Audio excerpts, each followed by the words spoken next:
High আসসালামু আলাইকুম। Realme C75X বলা যেতে পারে Realme C75 এর সাকসেসর হচ্ছে এটা। আসলে সত্যি কথা বলতে কি এখন যে মার্কেটিং চলতেছে বিভিন্ন ব্র্যান্ড আমাকে কেউ স্পন্সর করে নাই ভাই, আমি ছোট একজন ইউটিউবার, সো আজকে আমি সত্য কথা বলবো, সবসময় বলে থাকি, যারা রেগুলার অডিয়েন্স রয়েছেন তারা জানেন এই ফোনটি আমাকে চরম লেভেলের হতাশ করেছে 2025 সালে যদি আমি বলি এই যাবৎকাল। রাইট, কেন? পুরো ভিডিও না দেখে কমেন্ট করবেন না, পুরো ভিডিওটা দেখবেন যদি এই ফোনটি পারচেস করতে চান। আসলে শক্তপোক্ত বিল কোয়ালিটি, IP69, ওয়াটারপ্রুফ, আন্ডার ডিসপ্লেতে অনেক কিছু করা যায়, ফোনটা ফেলে দিবেন কিছু হবে না। এইগুলা মার্কেটিং করে বাকি যে জিনিসগুলো, যে জিনিসগুলো আসলেই দরকার, প্রসেসর কত, ডিসপ্লে রেজলিউশন কিরকম ছিল, এফএসডি প্লাস পাচ্ছি কিনা, 500 পাচ্ছি কিনা, এবং চিপসেটটা কতটুকু পাওয়ারফুল, এবং আপনার র্যাম কত পাচ্ছেন, ক্যামেরাটা কতটুকু ভালো, ক্যামেরা আউটপুটটা কতটুকু আমরা পাচ্ছি। এর দাম হচ্ছে 18,000 টাকা, Realme C75X। সো 18,000 টাকায় কতটুকু প্রাইস ভার্সেস কনফিগার আপনাকে দিচ্ছে সেটাই আজকে আমরা রিভিল করার চেষ্টা করবো পুঙ্খানুপুঙ্খভাবে।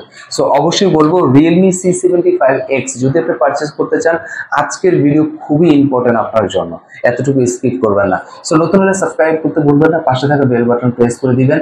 সো ভালো লাগে যদি ভিডিও, তাহলে অবশ্যই লাইক কমেন্ট দিয়ে সাথে থাকবেন। এই সেগমেন্টে অফিসিয়াল ফোন 18,000 টাকায় আমরা কিন্তু চমৎকার কিছু ফোন পেয়ে থাকি মার্কেটে, যদি আমি একটু লক্ষ্য করি। বাট সেই দিক থেকে Realme C75X এই ফোনটি একটু ডিফারেন্ট করেছে হতাশার দিক থেকে। কারণ আমি কেন বলছি, প্রথম যদি ডিজাইন নিয়ে কথা বলতে হয়, ডিজাইন যথেষ্ট ভালো, যেটা সত্য সেটা বলতে হবে, ডিজাইন যথেষ্ট ভালো এবং খুবই শক্তপোক্ত মজবুত একটি ফোন, টেকসই একটি ফোন। IP69 রেটিং রয়েছে, মানে ওয়াটারপ্রুফ। আপনি যদি আন্ডার ওয়াটারে ছবি তুলতে চান বা আপনি যদি পানিতে ফোনটা পড়ে যায়, পানি ঢোকার চান্স খুবই খুবই কম, এবং ডাস্ট রেসিস্ট্যান্ট সেটা তো থাকবেই।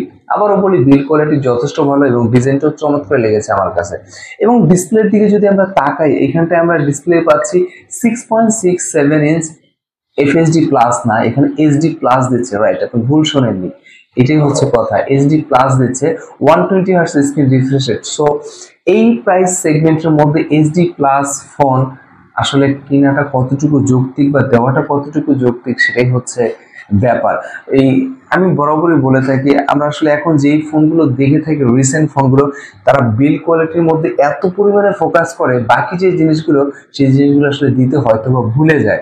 যেমন এটা বিল্ড কোয়ালিটি ভালো করেছে এবং IP69 রেটিং খুব ঢালাওভাবে এইটাই প্রচার করতেছে, বাট চিপসেট কি, ক্যামেরা কি, ডিসপ্লে কি, সেদিকে নজর তারা রাখছে না বা আমরাও নজর রাখতে পারছি না। সো যেমনটা বলেছি, টাচ রেসপন্স মোটামুটি ভালো ছিল, কালার কন্ট্রাস্ট ভালো ছিল, বাট ব্রাইটনেস আপনাকে আরো বেশি হতাশ করবে। কারণ এই সেগমেন্টে আপনাকে Realme C75X আপনাকে দিচ্ছে 500 নিট ব্রাইটনেস। তার মানে আপনি যদি 11,000 টাকা 12,000 টাকা একটা ফোন পারচেস করেন, আই থিঙ্ক অফিসিয়াল ভাবে এর থেকে বেশি ব্রাইটনেস আপনি ইজিলি পেয়ে যাবেন। সো অবশ্যই আপনি যদি আউটডোরে কাজ করতে চান, ব্রাইটনেস নিয়ে আপনার বাজে রকম ভাবে স্ট্রাগল করতে হবে। এরপর আমরা যদি একটু র্যাম রোমের দিকে তাকাই, 18,000 টাকায় Realme C75X আপনাকে দিচ্ছে 6GB RAM, 128GB storage.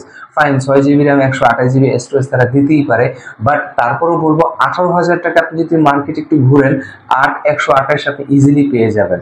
So 6GB র্যামের সাথে আরো এক্সট্রা ভার্চুয়াল র্যাম আপনি অ্যাড করতে পারবেন যদি চান। এবং আমরা যদি এখানটায় ব্যাটারি কথা বলি, চমৎকার রেখেছে, এখানে 5600 mAh ব্যাটারি দিচ্ছে। সো ব্যাটারির আউটপুট যথেষ্ট ভালো ছিল, আবার বলি যেটা সত্য সেটা বলতে হবে।